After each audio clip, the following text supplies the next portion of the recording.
Good evening, ladies and gentlemen.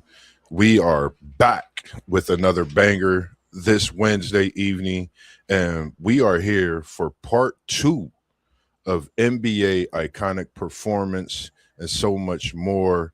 But before we get to that, I know you used to seeing a normal face coming from South Bend, Bended Air, but we coming right in our own backyard today from the 614, and I'm here with one of the legends, one of the greats around town. He's known as the encyclopedia, the walking just book of knowledge, as I would say. It's so many names. We call him Jam, so many more. But it is great to have you this evening. And I bring you, ladies and gentlemen, Jimmy Jam, the walking encyclopedia. How are you doing this evening? It's great to have you as well. Oh, I'm doing very, very well, JoJo. And let everybody know that reading is fundamental. Yes, sir. Yes, sir. I totally agree. Totally agree. And we are here. We saying good evening to everyone tuning in, and we appreciate you joining us. Papa Whitmore is always in the building. We appreciate you joining this evening as well, and birthing that great man post game also. And before we get into things, having to my right, I don't know how you are watching this evening, but having this man Jam on here and some of the things that we've talked about in this series. It started with what's good, and then we're coming right back to what's good. But we started with part one last week, and we coming with part two this week. And we had the What If series, the Women's Wednesday series throughout that Women's Month, and Jam had a few of his what ifs that he wanted to bring. So I definitely want to get your what ifs out there. And again, say good evening to everyone that's tuning in. And also, we got blessings to you all, your families and loved ones from the homies here at WTP Sports Dudes as well. And what were those what ifs that you had, Jam, if you don't mind? We're going to get to those what ifs, and then we're going to jump right into some of these performances because I think some of the ones that I have this week are great. And I took it back in time with some of the performances that I had, and then I kept it present with a player and a performance that he had, and looking to see what he does tonight as well. One of the young greats, I think, that we are seeing in the NBA, and there's so many others that's spoken about. But when you're talking about a young great, he's knocked off so many superstars in the game we watched today. If you don't know, it's one of my guys, and I call him Ant Man. That's what they call him. I love the name. Speaking of Anthony Edwards, so we're gonna get back to him. But Jam, talk to us about those what ifs that you had as you were tuned in last week, and we appreciate that as well.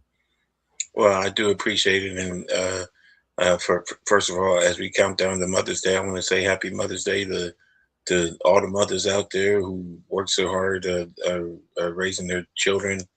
As Tupac would say, you are appreciated.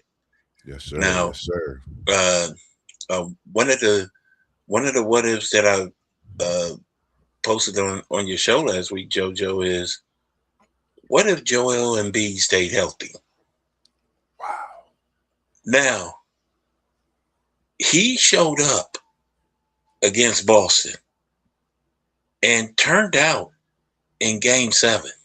Yes, sir. Uh, uh, and even though he was showing fatigue and stiffness, he still ended up with 36 points in a game seven. For his first career game seven in the Boston Garden, and and I think the Sixers would have pulled it off that night, even if Jason Tatum was on the floor. Man. Go ahead. Go ahead. Now, I'm listening. Go ahead. now, uh, tonight, Embiid is hurt, so he's not playing in tonight's game against the uh, Knicks. It's one of those big what ifs. What if Joel Embiid stayed healthy? Because JoJo, everybody knows this. When when Joel Embiid's healthy, he's a beast. Yes, sir.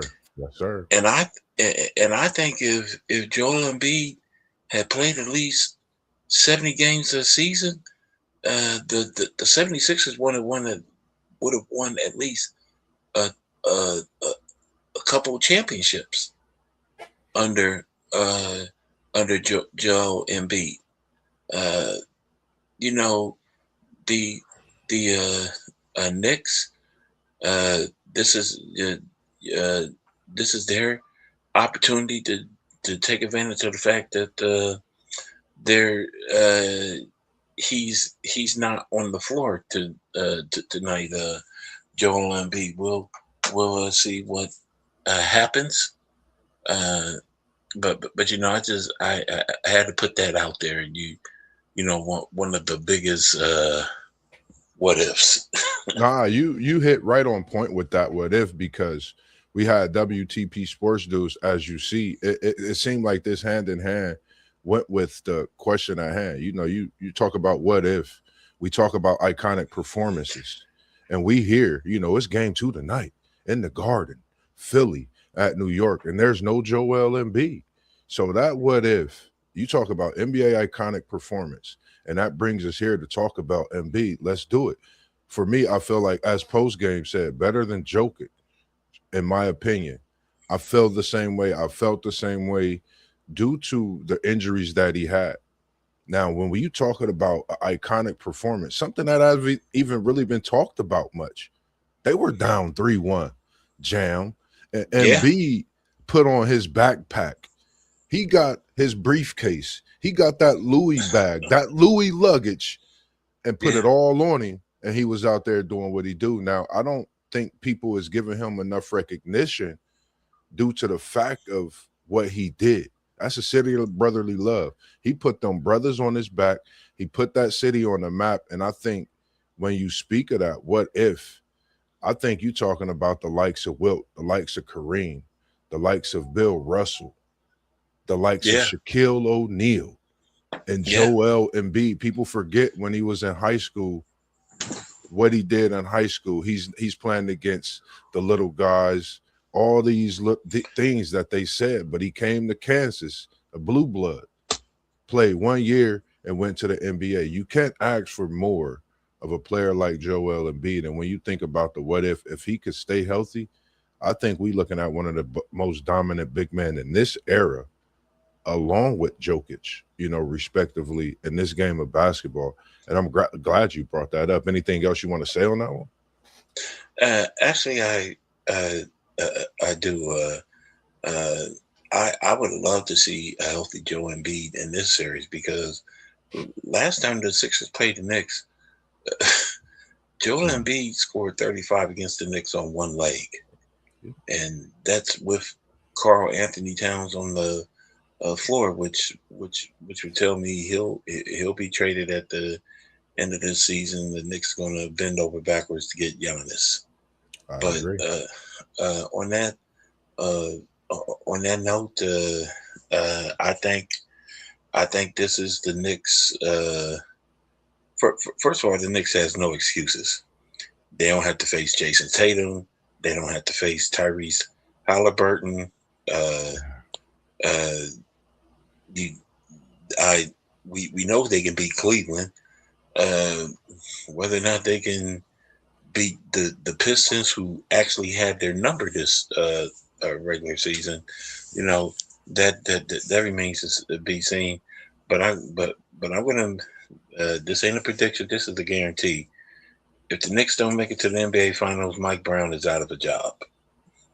Ooh, big talks. I agree with you on that one as well. I think when you speak on the Knicks and what they've done to build around Brunson, Cat, bringing him over in that blockbuster trade at the time, I think, we looking at 2 games tonight to where, you know, coaches' jobs can be in jeopardy when it pertains to these series. And we gonna get to those Minnesota Timberwolves. But as you talking about the Knicks, this is iconic.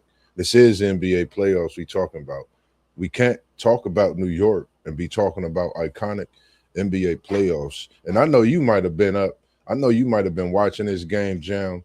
This is one game, one player who for me, and Willis Reed, I thought was one of the most iconic performances. When we speak on big men that we have been to start, the iconic one-legged coming out, setting the tone for New York, leading them to their first NBA championship. What's your thoughts on that performance from Willis Reed? What could you tell me a little more about that one? Well, uh, I remember that game well. At the time, ABC was the network that aired the NBA Finals. Yes, sir. Uh, and in them days, when the NBA Finals was on a Saturday and Sunday, it was a day game. It was not a night game in them days. But Willis Reed hit uh, those first two shots of the game, and uh, those are the only points he needed because the Knicks was hyped on that day. Wilt Chamberlain showed a little bit of aging at Hmm. that time. Yes, sir. Uh, Jerry West was still Jerry West. Elgin Baylor. Uh, they, but the Knicks was just unstoppable uh, that day. Uh, it was Game 7, and I mean kudos to the Knicks and Willis Reed on that day. Yes, sir. For me, it was exactly what you said and more. When you say a player could come out and defeat a team, when he walked out of that locker room, not to mention, like you said, being a game 7, one of the most back and forth series that if you really think about it during them times, everything that was going on, being in a Big Apple, you talking about New York City, you talking about this championship not just changed the franchise, but it changed the city, and that's at that moment which really made it the Big Apple, the big city, bright lights. When you think of that, you think of Willis Reed, and he demoralized with those first few buckets. You talking about a 50-point performance and a 4-point performance that can literally take a team's momentum, franchise, the energy, suck the air out the building. And that's what he did. And, for him to hobble out and do what he did, and like you said, it was at a time where Chamberlain was aging, for him to stand stout and go through that injury just to be the man and be that stout and get out on the court and perform that way.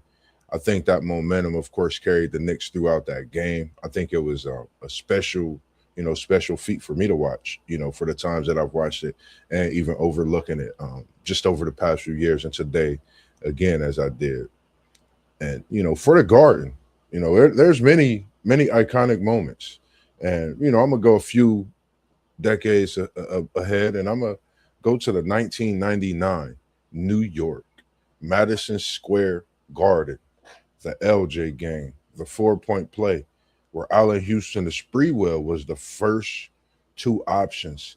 Larry Johnson being the third, fourth, not even an option. But Marcus Camby said, "You are the option," knowing the circumstances, situations, what Larry Johnson went through in his career. Being from, it goes all the way back to UNLV days, being undefeated. Coming in, Grandma Ma, being this, gold tooth, different type of specimen that changed things when he came into the league. I really enjoy watching Larry play. Something special. Grandma Ma was something. And to this iconic performance, what's your thoughts on the game, how it changed then? Because for me, it was the biggest Well, thing since Patrick Ewing. it changed. It definitely changed Larry Johnson because he was considered a bust in Charlotte, and for him to hit that that game tying uh, three 3-point shot that turned into a 4-point play to put the Knicks ahead, it was very iconic, and when people mention Larry Johnson and the Running Rebels, JoJo, uh, here's a note that always gets left out of UNLV winning the national championship. UNLV is the only school in NCAA history ever to put up 100 points in the NCAA championship game. Mm. When they scored 103 over Duke, they won in 1990, 103 to 73. Yep. Uh, so Watching the highlights of that game was insane. To yeah, see, that type of team going against a Coach K, running up and down the floor. You seeing the Duke, you used to seeing the Duke team do the things yeah. that was getting done to them. And, for me, I was blown away. Like you said, the 100 points in a tournament game, against the Duke team and, reviving his career. I think that was the biggest thing because, at that point, people were wondering why did we get this trade? What did we bring him over to New York for? And I think, that solidified what he was, in the league for. A lot of people, get it, I would say, get it misconstrued. You may be this top player in high school or even college. You may get to the NBA. I don't look at it as always a bust. Some people might not be ready for that prime time light, and it might just be you were at that elite level then, and you kind of slowed down. It's always not to me just being a bust. I think when you speak of a bust, you really got to say from day one when you think of being a prominent player from high school to college and you get to that level when you're not doing anything that goes to question your love for the game at that point. I would say that's just Well, my opinion. Larry Johnson, for the record, he definitely was no Kwame Brown, but but but in terms of the reason why Larry Johnson was labeled a bust, Hmm. because when he signed with Charlotte, he did something that's rare for professional athletes in all sports. He signed a 10-year deal with Charlotte. Yeah, If you sign a 10-year deal and you don't play all 10 seasons with that team, that is considered a bust. yeah, Not unless you get an NBA a championship, and uh, even in his uh, Charlotte, they they they were a good team with him and Lonzo Mourning and uh, Muggsy Bogues, but I wouldn't consider them a great team, considering that they was always getting swept by Jordan. Uh, uh, you know, the Hornets and Knicks getting into fist fights and yeah. all that type of stuff. I feel that they didn't play a a lot of smart basketball. And as good of a player Muggsy Bugs was, he was no a match to Jordan by any means. Jordan embarrassed him, uh, and speaking of Jordan, he beats Willis Reed, I think, in what you call the iconic overcome something. Because in Game 6 of the Utah Jazz, he had a temperature of over 100. Yeah, He had the flu and still win the game winning shot. So, but but getting back to to Grandmama and all that, Larry Johnson, he was a decent player, and yes, mhm, uh he took advantage. Uh, I think the Knicks really mhm. could have beat the Spurs if Patrick Ewing was on the floor, which led to my other what if Wednesday last week. What if both Patrick Ewing and Bernard King was healthy at the same time. Because when in the 2 years they were teammates, they never played together on the court. In the 1985-86 season, Ewing's rookie season, he dealt with injuries, and Bernard King actually missed the rest of the season, missed the whole season. And then Ewing's second season, he got hurt again. But by the time Ewing got hurt again, we finally saw Bernard King on the floor one last time in a Knicks uniform before being traded to the then Washington Bullets. Yep. And when you speak on that, in the 80s, because if you think about that, at that time, Magic and Kareem became the 1-2 punch, that big man punch.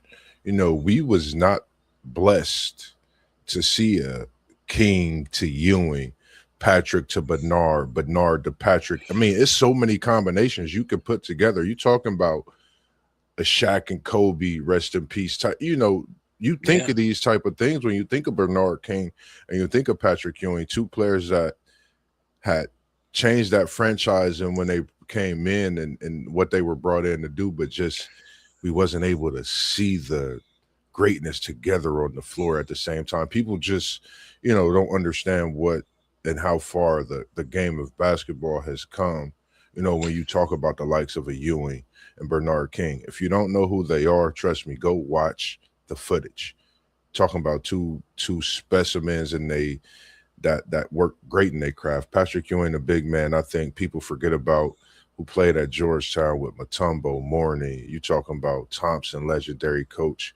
When they went to get that kid from when he was in high school in another country. All these different things people don't know to you. Mutombo, I mean, but the history, even when they went to get Ewing as well, seeing him and what he brought to, Georgetown and coming to New York. So it's just so many different things that I think people fail to realize until you go do, a little bit of knowledge and maybe look at a few games so that you can see the difference in how it was played then, how it's played now, and the effect that they could have in even today's game.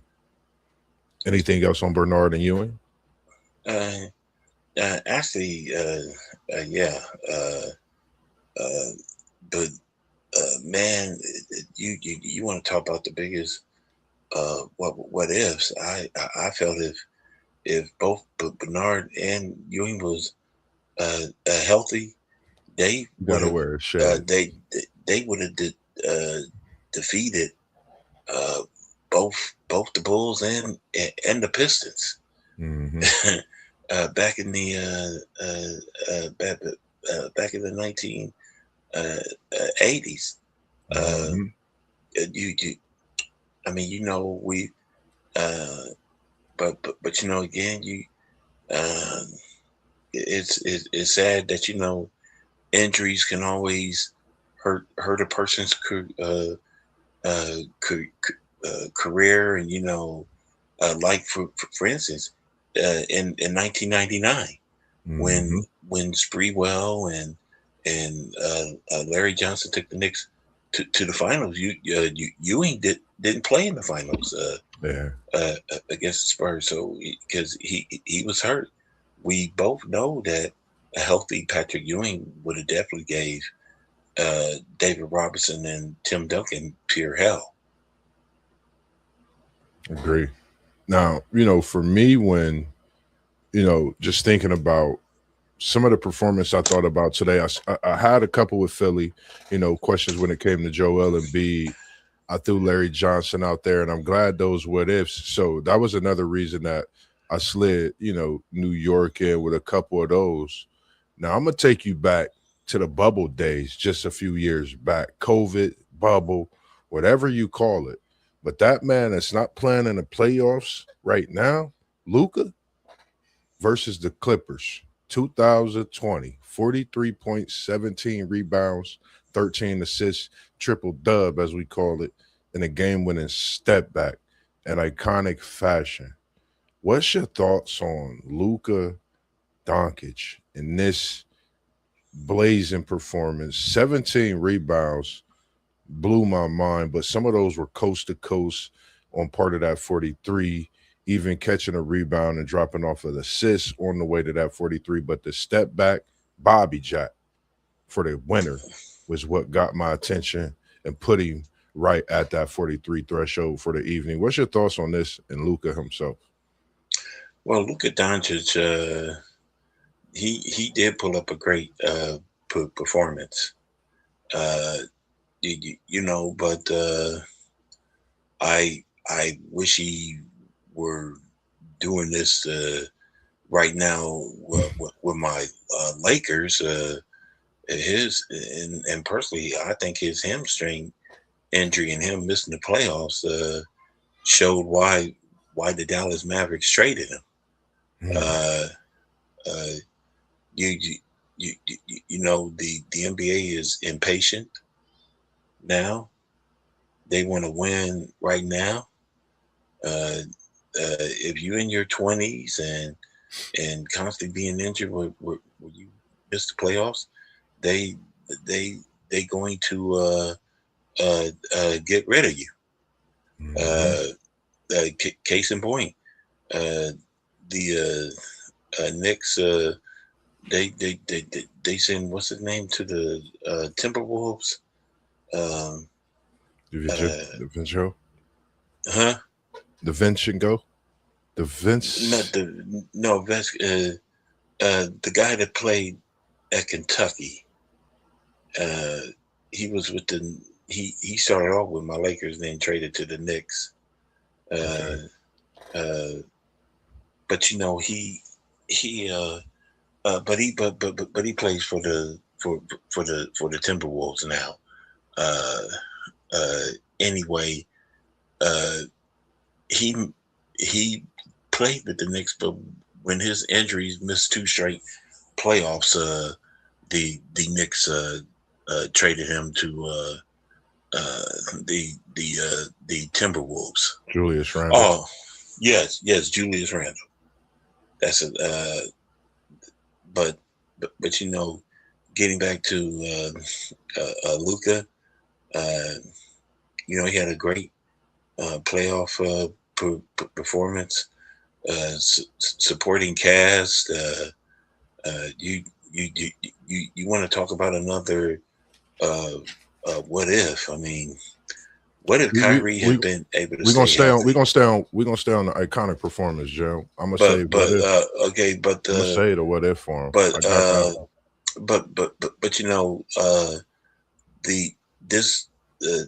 that may be Luka's first ever iconic performance, but I guarantee you it won't be his last. I agree. He's going to have more. Yeah, definitely. I think I just wish we could see him right now in a series, especially like this one. Definitely, I feel the same way you feel playing against the OKC team.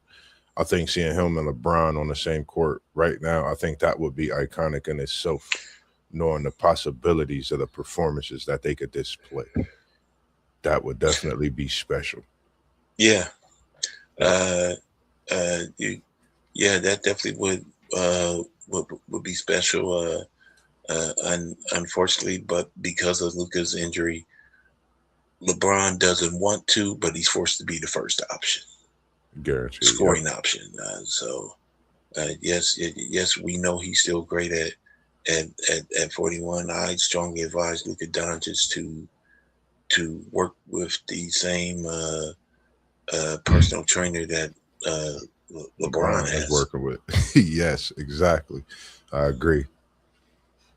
And then for me, ladies and gentlemen, we got Jam. And when I say Jam got so many what ifs, Jam, we're going to double back. And I'm going to text you once this weekend is up, and we're going to bring that back because I know we could go on and on about what if. And I'm going to come to you because I think we could put something together special to bring them the greatest what if show.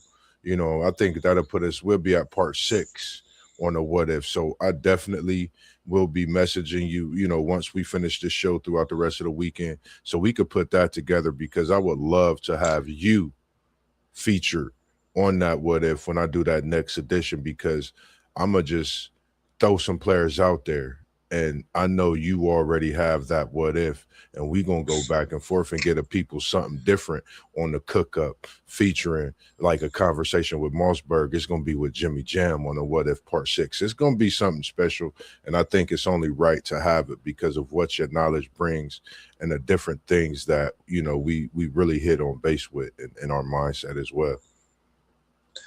For sure. And one of the guys I think, for me, I've watched him change the game. I'm sure you know who this young man is. And when he went to the Celtics, went against the Celtics on the way to a 4th ring, people forget about the performance that he displayed. I'm talking about Steph Curry, 43 points, just like Luka, not the triple double, but on his en route to a 4th ring, game 4 against the Celtics. 43 points, 10 rebounds, 4 assists. And we know the way he shoots is like a sniper. He unloaded a cannon, but he was moving around, not just the perimeter, but getting to the bucket, laying the ball up, shooting the floater.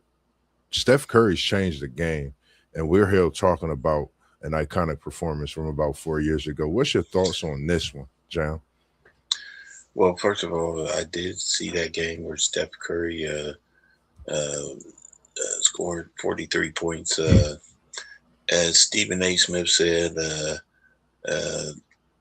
Steph Curry is the greatest shooter ever. Yes. The greatest shooter ever. And, in fact, Steph Curry shoots so great. The execs of the NBA is already talking about getting rid of the 3-point line. It's crazy work, man. When you shoot that good to make it go back to where it all began, man. It's crazy work. Yeah. So, but relax, fans. They ain't getting rid of the 3-point shot. Nah. It's gotten too big. I remember when the 3-point line made his NBA debut back in 1979, and it's grew. I also remember when the 3-point line first started, JoJo, the only center in the NBA that was shooting threes at the time was former Seattle Supersonics great Jack Sikma. Ooh. Wow, that take us back, man. That take us back. Yeah, so people definitely remembers Jack Sikma in 20 seasons in the NBA. Kareem shot a 3-pointer only one time and it went in.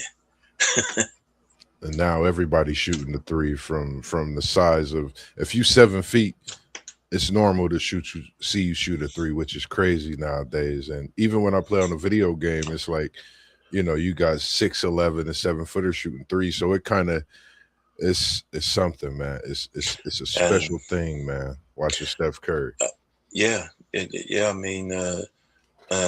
Steph Curry, he's the greatest shooter of all time.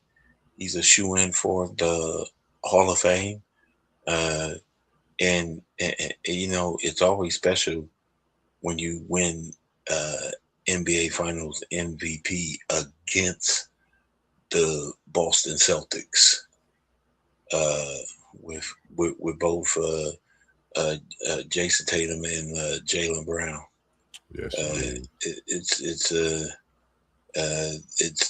it's sad. I wish Jason Tatum would have played Game 7, but I don't think that would have made a difference. But getting back to Stephen Curry, him and Klay Thompson, yes, the Splash Brothers, and yes, Klay Thompson's a big name too, people. I just want y'all to know. Yes, indeed. Klay, for all the talk about no one knew who Klay Thompson was before Megan Thee Stallion, let me tell y'all that's a lie. We all know who Klay Thompson was. I'm one of the people, JoJo, who remembers his father, Michael Thompson, Mm-hmm. the All American with the Golden Gophers. Started his career off in Portland, and then won back-to-back titles with Magic Johnson and the Lakers. So Yeah. I definitely we all know who who who Klay Thompson was. Him and Steph Curry they complemented each other, and I think if it wasn't for the injuries of Klay Thompson, that he'd still be in the Golden State uniform, splashing with his brother Steph. Yeah, I agree. And for this one, I kept a few of them in here light because with your what ifs, I agree. I appreciate you having those in, and I'm a bring this last one in, and when I speak on this player, this is one of I like this kid, man, this young guy, this young future Hall of Famer. Like I like Michael Jordan, Jam, and that's a lot when you speaking of likes of the GOAT. You know, Yeah, this is my guy, man. Anthony Edwards, his 2023 performance against Denver, 41 points, 6 trade balls. We call them trade balls, threes, 3-pointers, 3-point field goals, 4 assists, 3 blocks. And I think, this was a coming out party for Anthony Edwards, if you ask me. Talking about a young man that's faced so much, when it comes to the outside, of what he does, compared to what he does on the court. We talking about the basketball and we got to respect what this man does on the court. I'm thinking this is probably the greatest, the closest that we're going to see to a Kobe, to a Michael Jordan. When you talking about having that killer instinct of wanting to get that game, wanting to win the game, going out there, putting it on the floor. I mean, I see shades of when Michael Jordan used to go to the bucket and dunk on bigs when I watch Anthony Edwards play his game. I love watching Ant-Man do what he do. What's your thoughts on Anthony Edwards, not in just this performance, but overall? And I'm going to come back with another question that WTP Sports Dudes have for us for this one as well when it comes to Anthony Edwards. yes. First of all, Anthony Edwards, his performance that night was iconic, and in fact, Anthony Edwards is such a great player that he's now the first Anthony Edwards to now be a bigger name than the other Anthony Edwards who we know him better from Revenge of the Nerds and ER. I mean, that's how that great Anthony Edwards is. I think he will bring a title to Minnesota. Now, here's what's interesting about the Timberwolves. If the Timberwolves make it to the NBA Finals, it will be a big benefit in the city of Columbus, Ohio, so to speak, JoJo. Ooh. Yes, because if the Timberwolves make it to the NBA Finals, it will be the first time since Chris Gent back in 1995 with the Rockets that a former OSU Buckeye will play in the NBA Finals. Wow. And keep in mind the Timberwolves do have former Buckeye one and done great Mike Conley. Yeah. That is why we call Jam the walking encyclopedia, ladies and gentlemen. That's knowledge to me. And that speaks a lot of volumes. And just think of how many greats we've seen at the Ohio State University. When it comes to the basketball and to not get to that NBA Finals, you're talking about Michael Redd, Yeah. I mean, you talking about so many great players during that Yeah. time, and to know that it's the pinnacle of the NBA. Reaching that NBA Finals, that just goes to show you, the work some of these players put in. And as we speak on Anthony Edwards, you know, when you speak on a guy so young in his career, it's only right to mention Anthony Edwards' greatness. Why not? Because a question is going to come and loom. What if Minnesota wins? How much more talk is on his greatness? You know, for me, I think you got to put more than enough respect, more than a little bit. You got to double it. You got to flip it.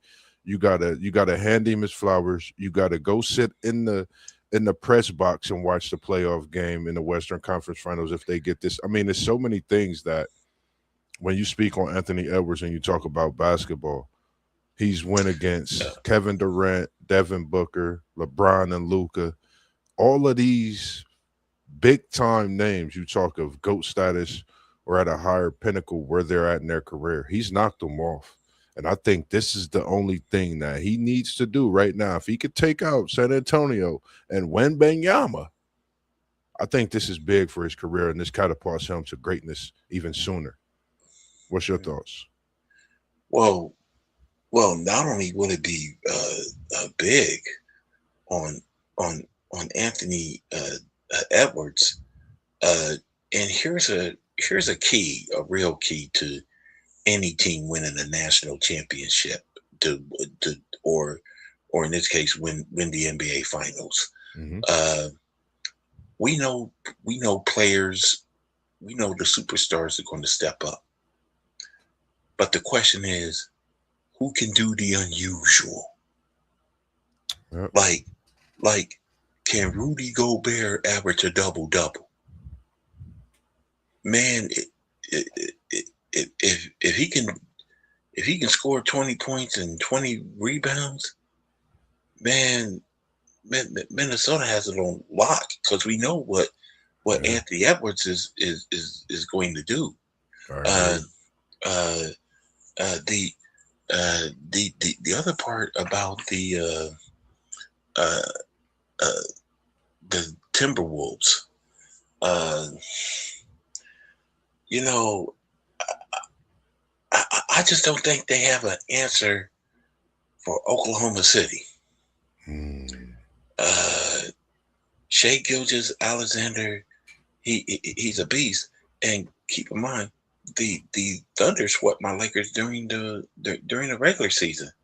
Yeah. But we'll see what the mighty Timberwolves can uh, do.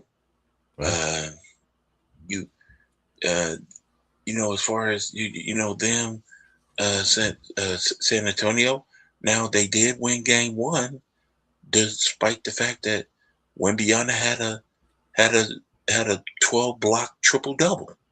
Yeah. Uh, uh, uh, I think the Spurs are the future, but they ain't ready yet. Mm. Uh, they got to be able to win the close games, and that's the advantage Anthony Edwards has over everybody else. Uh, Yeah. yes, he's great, but with less than 10 seconds on the clock, I would definitely have the ball in Ant Man's hands. Yes, sir. Yes, sir. I agree. And when you think of Anthony Edwards, 47 career playoff games. It'll be 48. As they play tonight, 26 points per game, 6.6 rebounds per game, 5.2 assists per game. Those are stats that Mike was putting up in his young career. This is the Mike that didn't get to the finals, ladies and gentlemen, that everybody talk about. Yes, I remember that Mike, but when he get to the finals, he don't lose. Now, as we carry on about Anthony Edwards' greatness, I had to get that in there because a lot of people don't understand when you average in these type of numbers in your early career in the playoffs how iconic that is. Not to mention Game 2 is when Anthony Edwards puts on that cape and does things that only Superman do, Batman. He got his Robin as he did last game, and Conley as you spoke on. And with you bringing that history too, I think anything is possible. I think it's only right. I think this Minnesota, if you ask me right now, which team out of the teams left, because after the first few games, I didn't feel Houston had anything for LA. But as I've been watching these playoffs, this is a scary Minnesota team. You just don't know what you're going to get. And if you got Anthony Edwards, you got a McDaniels, you got a Mike Conley, that's a three-headed monster with a defender down low that could really be stout. Like you said, 2020, anything's possible in these NBA playoffs as we sit here talking about iconic performances. So it's very possible. But I also think the key, and I'm afraid this is going to hurt the Timberwolves, JoJo. Julius Randle. Mm-hmm. If he lives and dies by the three, Timberwolves ain't got a shot. But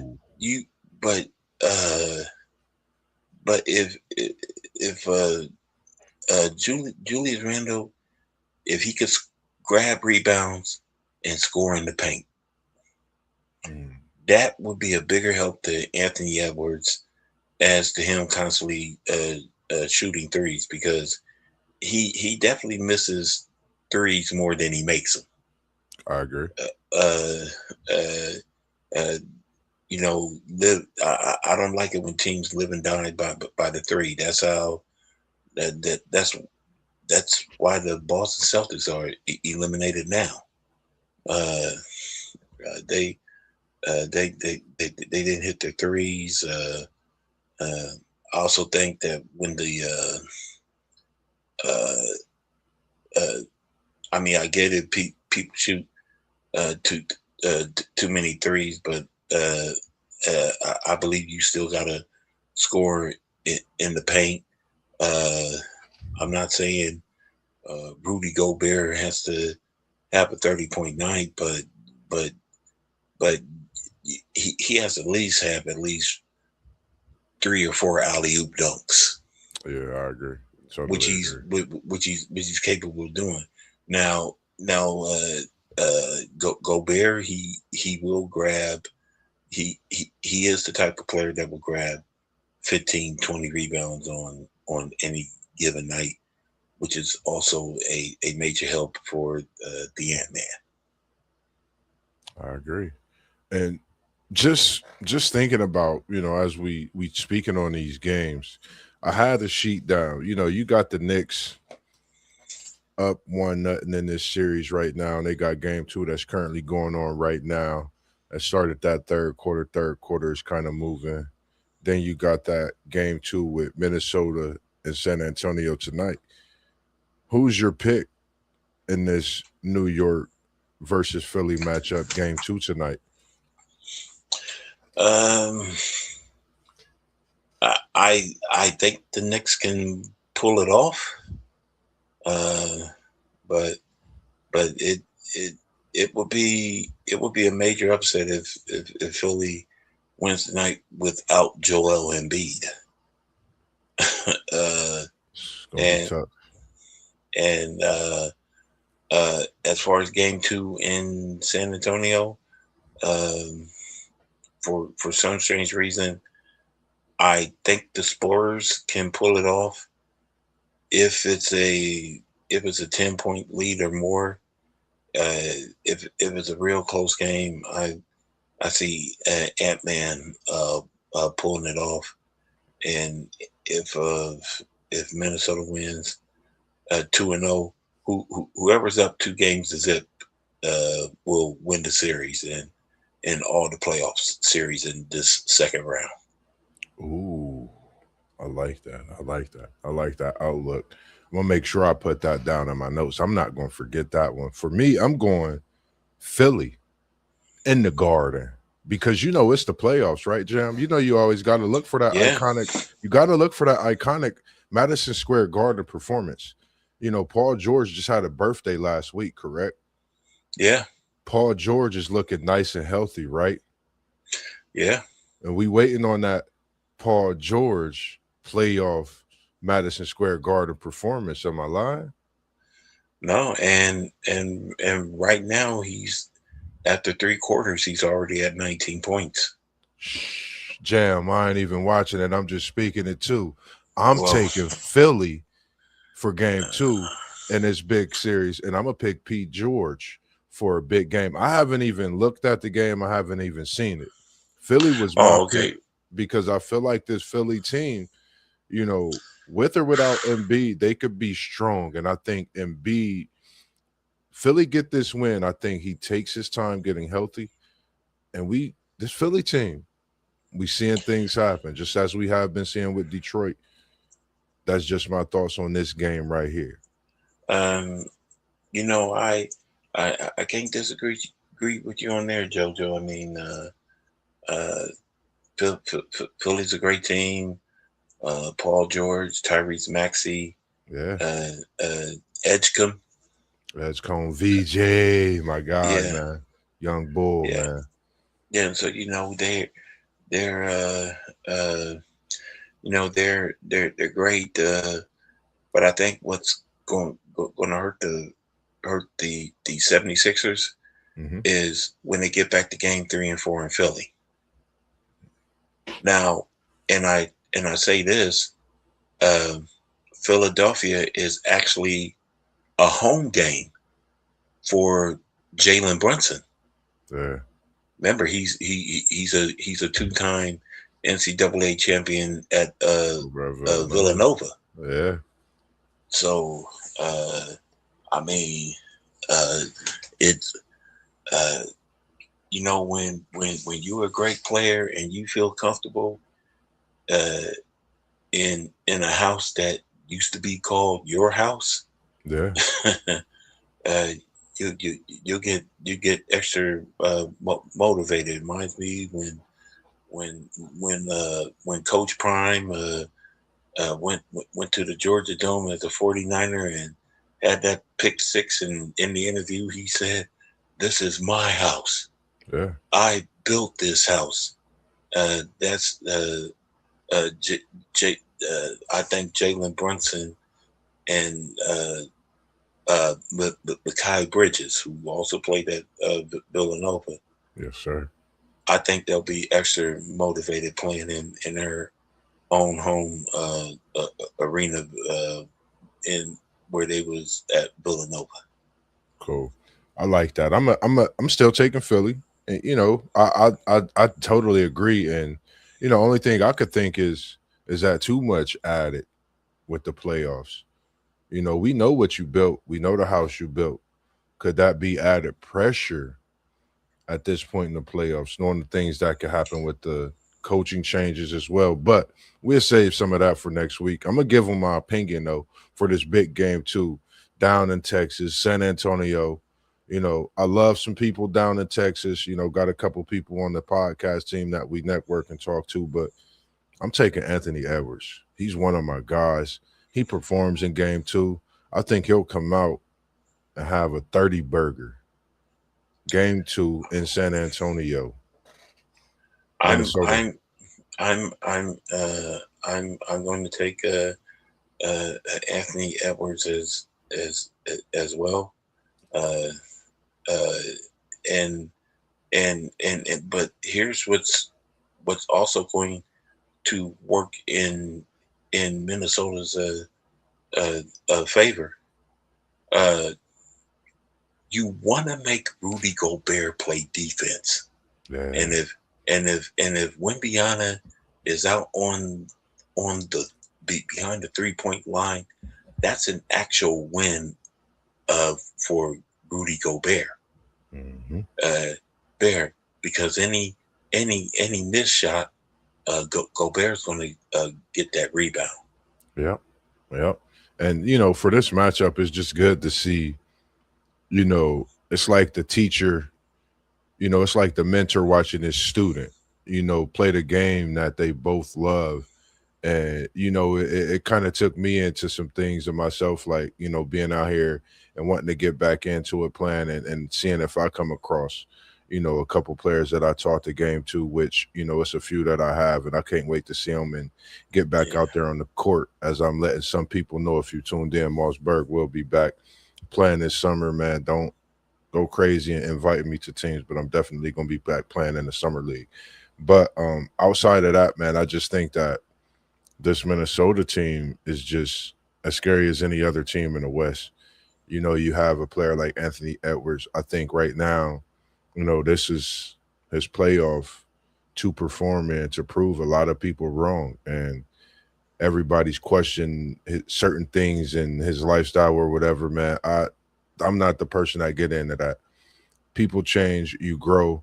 We don't know anybody's story until we sit down with them and have that type of conversation, have those stories, get that one-on-one. So me, man, I'm always going to be a fan from here on out, man. I've been a fan from your Georgia days, from since I seen you your first dunk in high school, which was epic, iconic, which brings us to talk about your iconic status to this evening.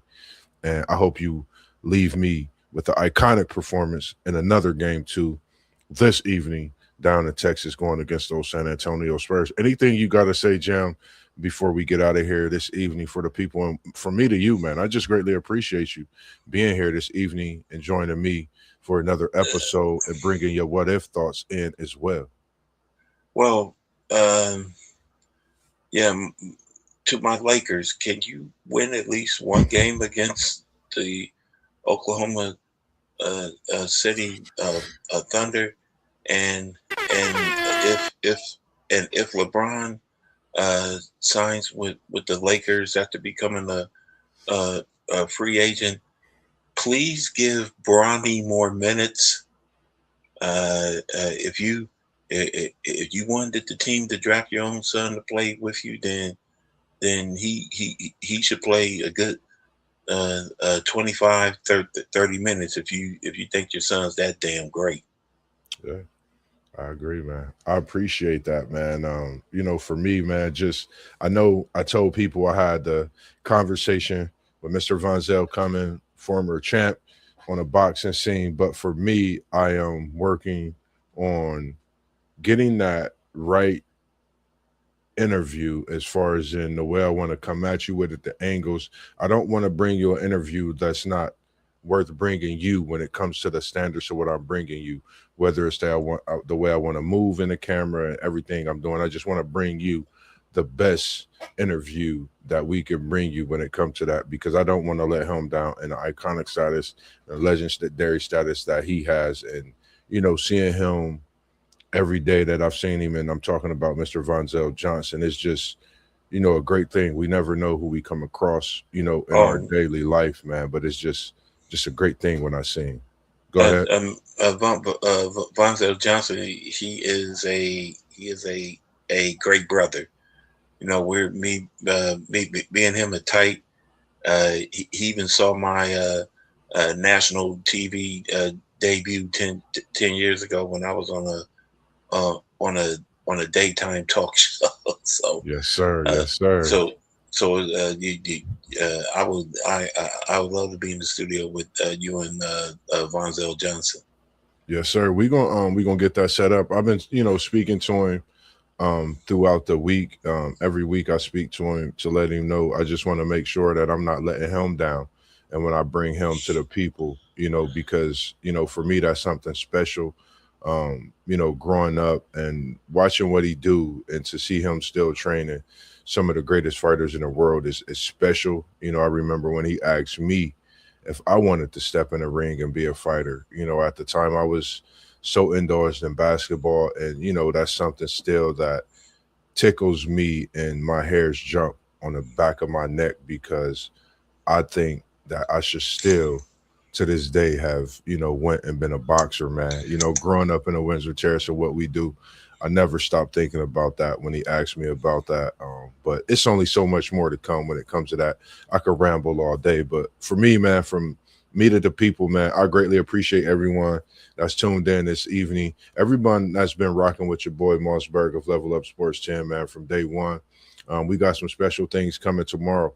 We got your man post game. He gonna be bending air from South Bend in the Midwest, straight from Indiana, and we don't want to tell you what he's bringing. You just make sure you got your notifications on, make sure they ringing, so when that bell comes, it's going to chime to your phone, your notifications, and you'll know what we talking about tomorrow evening. And I will be appearing for some special talks for him tomorrow evening as well, and to bring you something that you don't know, the people don't know. It's something special, something legendary, and it's just glad to have him a part of the team as we, come up into, this thing that I'll speak on tomorrow as well. But outside of that, man, me, myself personally, I just greatly appreciate, like I said, everybody that's been tuning in the beginning of what's to come from Mossberg here at Level Up Sports. And if it's you out there, if you're an athlete, if you're a parent that has an athlete, if you're watching this and if you're tuning in, you might be part of Houday Nation, you might be a part of Florida State Nation, whatever nation you're a part of. Holla at your boy Mossberg. We can get a conversation. We could talk about your team. We could bring you in for that interview as well. And as we got Jam in the building, we appreciate you this evening with all that great almanac, encyclopedia, the history, even indulge into those what if questions. And we're going to be bringing part 6 to you next month as well. And we're going to title that all up and try to get it in a certain way also. But other than that, man, as we always do for the people, we tell them, we hit them with the peace sign, because we out of here this evening, and we appreciate y'all joining, and I appreciate you again as well, Mr. Jam. All right. Thank you very much. We out, man. Have a good evening. You too.